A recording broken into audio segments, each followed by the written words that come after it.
ルー、レイ、姫、リアイ、チカ、ミサ、さき、さくら、あかり、ミフ、ニーナ。はい、なんかもう常になんかそわそわして嬉しいなっていう気持ちと、なんかみんながいたからここまで来れたなと思います。思いっきり楽しんでいきましょう。はい、We are ジュルジュルゲー、お願いします。お願いします。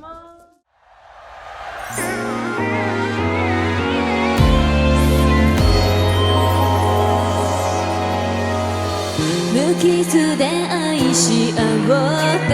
なんて意外とベビーネボーイ本気でやらなくて違う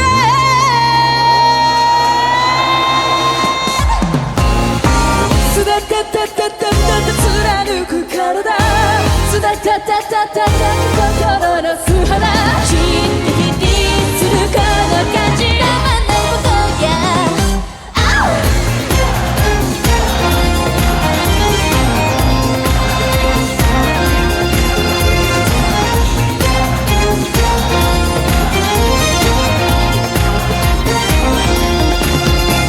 大切に育てられたのね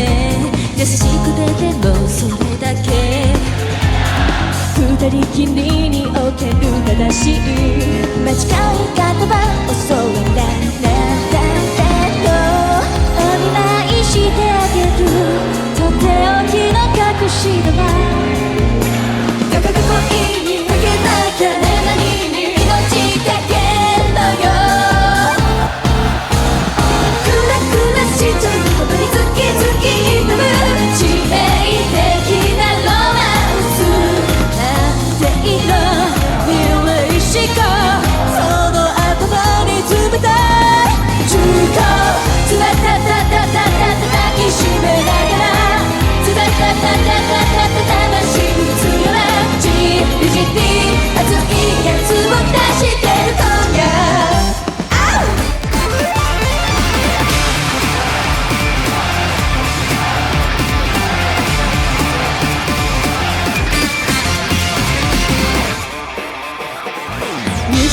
電信電池してやればし願うのとよ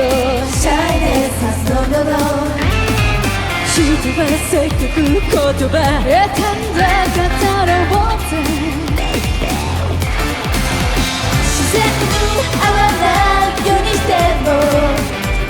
違うバレてるよ利益ないハートに出すのもどこもこもとが集めたらダメないほどない長くない感情も名もえ振られるなんて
ロステ、今回のお相手は椿ファクトリーの谷本亜美と笠井由美です。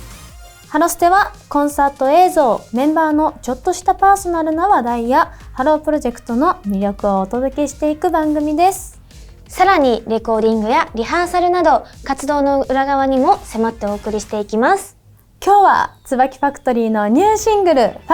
ワークス」そして「まっぴらだってば」のリリース日で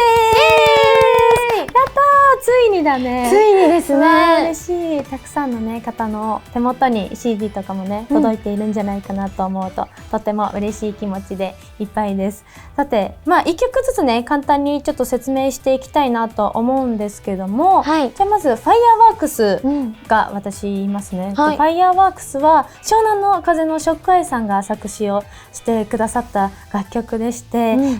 椿ファクトリーの夢に向かって積み重ねてきた思いだったり、あとは今の椿ファクトリーをすごくこの一曲でわかるんじゃないかなという楽曲になっています。はい、そして「まっぴらだってば」は、もう本当に今までの椿ファクトリーとはまた違った大人の魅力で、でもちょっとなんか感情が静かに爆発させながら起こっていくっていう表現がすごく難しい印象だったんですけども、そこに注目していただけたらなと思います。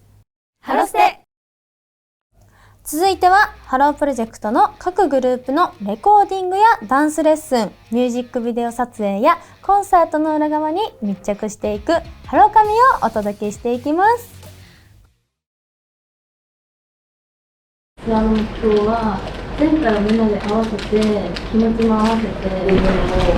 できるようにっていうか意識してたと思うんですけど、今回は息を合わせるっていうのをみんなでできるようになったらいいなってすごく思ってて、インのメドレーチームが結構大勢さんとかに前の人の歌い方でそのまま受け継いで次に渡すっていうのを結構言われて、で多分それって結構今までも何回か言われてきたことだと思うんだけど、なんかそれ多分どの曲でも言えると思うから、その人の温度感を合わせてみんなで合わせてあげよう。この公演はこうやってやってるからっていう風に合わせていくのができるようになるのが今回の目標かなって個人的に思う。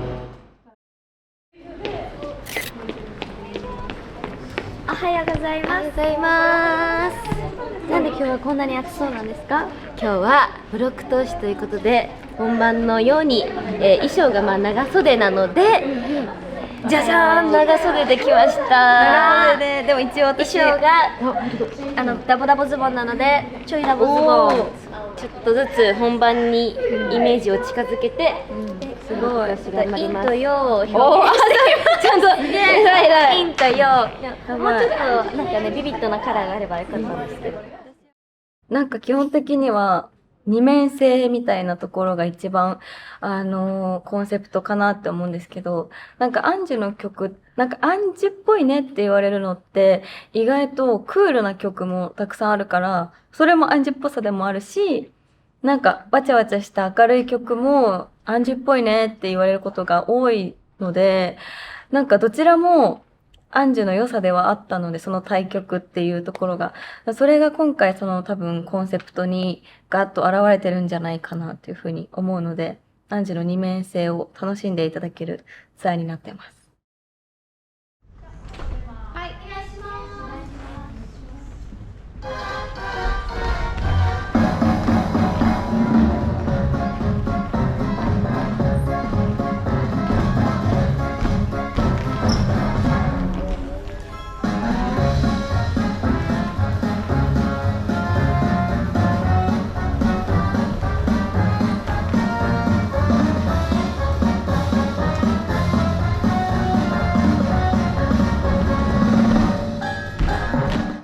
私たちの方は陽なんですけど、音源がすごいなんて言うんだろう、パレード感のあるというか、本当に遊園地とかでやってるようなパレードみたいな雰囲気の曲調なので、見てる方をより楽しませられるように、しかもインからのそのダンスが陽のスタートなので、一気にその場をパッと明るくできるようにできたらなって思います。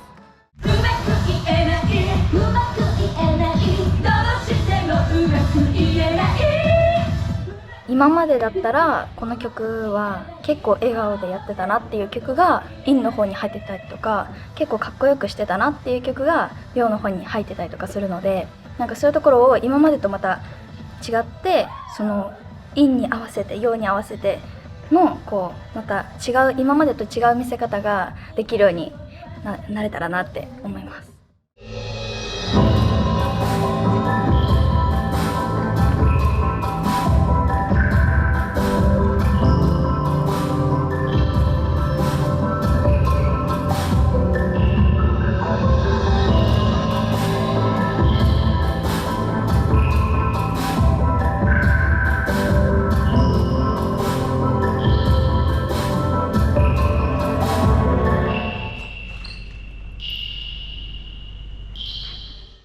私たちのインチームは伊勢レイラさん、松本若菜さん、私、下谷由紀穂ちゃんの4人でやるんですけど、コンテンポラリーというジャンルのダンスを披露するんですけど、初めて私はコンテンポラリーというジャンルに挑戦するので、すごいまだ手探りな状態というか、まだ悩んでるところも多いんですけど、伊勢さんがやってたことがあるみたいなので、4人でこういう風にしようとか、先生振りをつけていただいた時に、その先生から人間じゃなくて水滴になりきるんだって言われたのをしっかりと頭に入れて、いろんなSNS でコンテンポラリーを調べたりとかして、まだこう詰めている状態なんですけど、アンジュルムっぽさを意識した動きを今までこう加入してからすごく研究してたので、ここに来てそれを取っ払って流れと息を意識したダンスっていうのがすごい自分の中で難しくて、まだどうしようってなってることもよくあるんですけど、伊勢さんが結構バレエだったりそういう動きがすごく上手な方なので、伊勢さんを見て参考にしたりだとか、あと歴代の先輩方でもこう滑らかな動きが綺麗だなって思ってた先輩のダンスとかもすごく真似してたりしてたので、それを改めて見返して自分なりにちゃんと表現できたらなと思います。インとヨーだから、やっぱそこの2つはちゃんと、対比で見せたくて、インはさ、クールじゃん、言ってしまえば。クールって落ち着いてっていうわけじゃなくて、クールで一番大事なのって心が 120% 燃えてる、心で燃えてるっていうのが大前提にないと長いなーって見てて多分なるから、100% 以上が出てるから表情とかパフォーマンス目とかに強さとか切なさとか、なんか憎しみとかそういうのが現れるっていう表現が一番理想かなと思うから、そこは毎回大事にしてほしい。めちゃくちゃまとまり感じましたね、今回のツアーは。なんて言ったらいいんだろう。何一つ、あまり、なんか苦戦というか、絶対なんかリハーサル中は、なんかやっぱみんな体力的にも、ちょっとなんか精神的にも、いろんなこと考えて、常に毎日鏡を自分と向き合ってるから、どうしてもなんかネガティブになっちゃったりとか、誰か一人がなっちゃうと、なんかよりバラバラしちゃう部分とかが結構出てきちゃいがちなんですけど、なんかみんながみんなのことを理解してたし、それがなんか歌とかダンスとかにも現れてて、例えば歌だと、なんかこの人こうやって歌ってるからっていう合わせ方とかユニゾンで、なんか前よりもできるようになってきてるなっていう自分も含めて思うので、なんか全然今までとその進行具合が違くて、常になんか結構賑やかにみんな楽しみながらリハーサルできてる実感があります。すごい。はい、よろしくお願いします。お願いします。ホールに戻ってくるのは半年ぶりというか、ライブ初ツアーを経てなのでドキドキしてますけど、規模感に負けないくらい大きく動いて、ちょっと声がガスガスなんですけど、できるところ頑張りたいと思います。初日です。イエーイ。今までたくさんに流行ってきたから、ちょっとなんかこなれてしまってる部分出ちゃうかもしれないけど、それはもう絶対なしで、初日、皆さんにとっては初めて、今日が初めてなので、しっかり初日を決めましょう。はい。そして、インは心の中で 120%。そして、ヨウは外側に 120%。で頑張りましょう。はい。レイラ、リン、テロ、タネ、ワカニャ、ユッピョン、シャナナ、ママハ、キープヨースマイル。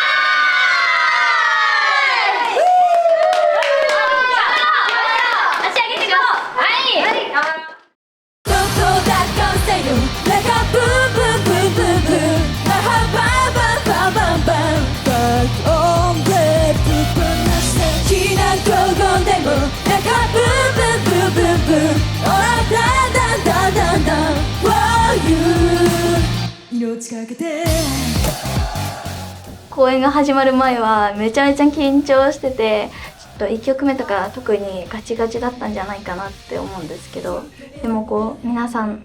にお会いするのがそもそもすごい久しぶりで、なんか皆さんの顔を見たらすごい緊張もほどけて心から楽しむことができました。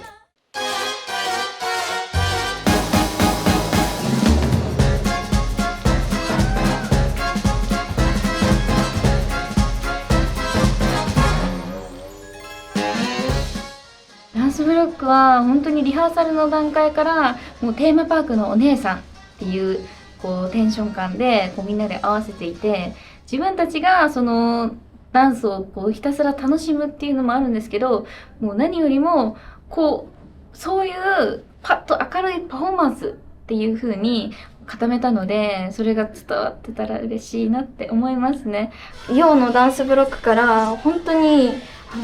怒涛というか、本当になんかもうとにかく詰め込まれていて、やっぱヨウってこう表情もだし、こう動きもだし、とにかくたくさん動いて、こうインとのテンション差をつけないとこ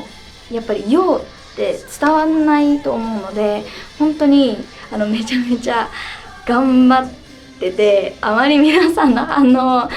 感じることができなかったんですけど、それはちょっと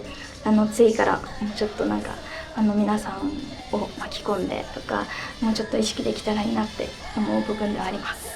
唇があるままだ気づいてよ、抱きしめてほしい、迷惑かけられない。みんななんかすごく気合い入ってて、なんか昔まですごくちょっと緊張しかった子が逆にすごくその1曲目からすごく堂々としてたりっていうのを見たりとか、だんだん2曲目3曲目って汗もかいて皆さんの顔も見て安心してきた頃には、なんか結構みんな堂々としてるのを見えたので、なんかそういうのもなんかステージの上でなんか感じることができて、で今回リハーサルで目標にしてた、このツアーの目標にしてたのが息を合わせるっていうことなんですけど、なんかそれの第一歩としてなんかみんなが緊張してるのかなとか、すごいこの子堂々としてるなとかっていうのを感じることができたので、ツアーの目標第一歩目としてはすごくいいものができたんじゃないかなと思います。難しくないね、一目惚れしたなんて、とりあえずいつもの駅で集合、浮かれてるオーラですぐ見つけちゃうもんね、遠くからでもわかるね、笑顔どこで出会ったの、それでね、いつ近づいたの、ね、初めから話してみて、すごく楽しい、とても嬉しい、なぜか君のことなのに。自分的にもすごいお客さんのことを見て、なんかすごい必死ではあったんですけど、なんか楽しんでできたので、すごく良かったんじゃないかなと思いますし、でも今回こう終わってすごいいろいろまた次こうしたいなみたいなお客さん実際に入ってこうしてんなっていうこともたくさんできたので、なんかそれをこの春ツアーの中でどんどん叶えていって、もっとどんどん楽しいツアーにしていけたらいいなっていうふうに思います。初日に至るまで、皆様に見せるにとっては今日が本当に初めて、皆さんにとっては初めてだったと思うんですけど、なんか結構やっぱりたくさんの準備してきたので、なんかこうそういういろいろも含めたらなんかとりあえずやっぱホッとする気持ちがやっぱ一番にあるかなっていうふうに思いますし、でもなんか初日だからといって多分なんだろう完璧ではないとは思うので、ここからどんどんいろいろみんなそれぞれレベルアップしていくことを考えるとなんかホッとしたと同時になんかよりエンジンがついた感じがします。卒業とかなしでツアーをやるのは今回で2回目なので、それって結構最近のアンジュで考えるとすごく珍しいなっていうふうに思うので、なんかそういう卒業とか加入とかそういうのじゃなく、なんか本当にひたすら自分たちのパフォーマンスにただただ向き合って、でまあ時に周りのメンバーとかを気にかけながらなんか補い合いながらこう向上していけたらグループとしていいなっていうふうに思うので、もうとにかくこのツアー期間はもうパフォーマンスを第一にこう考えてどんどんレベルアップして日本武道館に立てたらいいかなと思います。カツカツぐんぐんニッコニコ。ハロー SNS チェック。はい、今回はですね、笠井ゆみちゃんの SNS チェックということで、5月16日のインスタグラムです。富士大石花テラスでネモフィラを見たよ。桜味のソーダ飲んだんだ。おー、はい、いいですね。ありがとうございます。このインスタ私も見ました。はい、コメントもね、してくれてて、はい、ありがとうございます。いや本当にすごいね、綺麗な景色で富士山を背景にしてね、はい、すごいなんかどっちもちゃんと映ってるのが綺麗だね。富士山。これは、姉と一緒に、お花見に行こうって言って見に行ったんですけど、すごくちょうどネモフィラがすごく綺麗に咲いていたりとか、この同じ日に芝桜の綺麗に咲いている場所にも一緒に行って、この前の投稿も芝桜のお花で、どっちもこう富士山に近い地域のに咲いていた花だったので、一緒に見に行ってきましたね。すごい綺麗、本当に綺麗、本当に綺麗で、ここ多分ワンちゃんも行けるんですよ。そうなんだ。なので谷本さんワンちゃん飼ってるから、来年ぜひ行ってほしいなって思います。ぜひ。しかもね、こんだけ綺麗に撮れたらすごいね、いいですね。そうですね、結構天気良かったね。天気も良くて、本当に雲一つないくらい本当に綺麗だったので、ちょうどいい時期に、満開の時期に行けてよかったなって思いました。あとさ、桜味のソーダ、はい、どうでした？味は？すごく美味しくて、私桜味のもの大好きなんですよ。だから言ってるね、よく言ってるそうだ。春が大好きで、桜味のソーダってなかなかないじゃないですか。だから行った時に見つけて、これは飲まないと思って飲んだんですけど、ちゃんと桜の風味を感じながらソーダのシュワシュワ感がすごくて、めちゃくちゃ美味しかったです。そしてゆみは山梨大使ですけども、こうなんだろう、山梨のおすすめスポットとかなんかあったりしますか？そうですね、でも今からだと、やっぱりちょっと暑くなる季節なので、河口湖の方で吉田のうどんの冷たい吉田のうどんがすごくこう歯ごたえ、コシがあるうどんなので、それを食べてほしいなっていうふうに思いますね。冬はほうとう、夏は吉田のうどんっていう感じなので、ぜひ皆さんも食べてほしいなって思います。ピアリーナ MM での 2days が終了しました。ありがとうございました。本当にたくさんの方にお越しいただきまして、なんかステージ立った時のなんかふわっと高揚感というかね、そういうのもなんか覚えてますし、すっごい幸せいっぱいな公演でした。本当にありがとうございました。ありがとうございました。今日はフルでの生配信とライブビューイングでもたくさんの方に見ていただけていたということで、皆さんにパワーが届いていたらとても嬉しいなと思います。じゃあ今日の感想をそうですね、皆さんの一人一人の笑顔がとっても私印象的で、本当に皆さんのその笑顔だったり、明日からも頑張ろうっていう気持ちが伝わって、もっと頑張りたいなって思いました。頑張りましょう。さくらちどうでしたか？はい、煽りでみんなが限界突破したら花火が上から降るよっていう煽りをさせてもらったんですけど、みんなが限界突破してくれたおかげで本当にものすごい量のね花火と炎が上がって火花二度と見れないんじゃないかって思うくらいすごい素敵な景色だったんですけど、これからもたくさん見れるように、それをさらに持ってすんごいものをみんなで見れるようにもっともっと頑張りたいと思います。頑張ります。りみちゃん、はい、そうですね、こんなにライブでなんかもうあと何曲あるかわからないけど毎曲こうもうどうにでもなってしまえみたいな、もうずっともう常に限界突破した経験がもう今回のこのピアアリーナですごいなんか限界突破できて、自分たちにも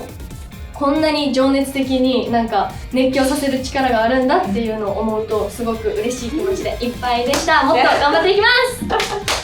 いやなんかメンバーのなんだろう公演中の顔見ててもすごいいい顔してて、すごいそれにも感動しながらやってましたし、何より来てくださった皆さんが本当にいい表情でたくさんパワーを送ってくれて笑顔をたくさん見せてくれて本当に嬉しかったです。今後とも10周数もっともっとこれに懲りず限界突破していきたいなと思いますのでよろしくお願いします。お願いします。それでは以上チューチューでした。バイバイ。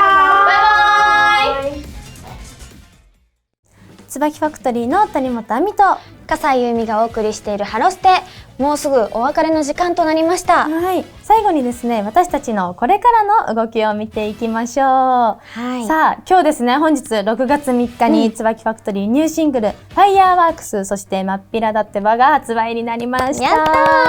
ありがとうございます。そしてですね、そのシングル発売を記念してですね、発売記念イベントも行っておりまして、6月6日そして7日はですね、東京で個別イベントがあったり、あとは13日そして20日、そして21日にも大阪、そしてまた東京に戻ってきて個別イベントたくさんありますので、ぜひぜひ会いに来てくださると嬉しいなと思います。はい、そして、FM909 プレゼンツに、笠井由美、福田真理、呂布ルノの、リトケメですね、椿ファクトリー加入5周年記念ライブを開催させていただきます。6月14日と7月7日に、ありますので、ぜひ皆さん遊びに来てくれると嬉しいです。そしてハロコン2026の開催も決定しました。遊びに来てくれたら嬉しいなと思いますし、そしてなんとですね、椿ファクトリー、8月の10日にラッキーフェスに出演します。やったー、ありがとうございます。今年の夏も皆さんと、そして私たちも一緒に、熱く盛り上がるライブができるように頑張りますので、遊びに来てください。よろしくお願いします。ハロステはハロープロジェクトのコンサート映像、メンバーのちょっとしたパーソナルな話題をはじめ、レコーディングやリハーサルなど活動の裏側にも迫ってお送りしていきます。毎週水曜日と金曜日の19時に新着動画がアップされますので、高評価、コメント、チャンネル登録をよろしくお願いします。今回のお相手は椿ファクトリーの谷本亜美と笠井由美でした。さようなら。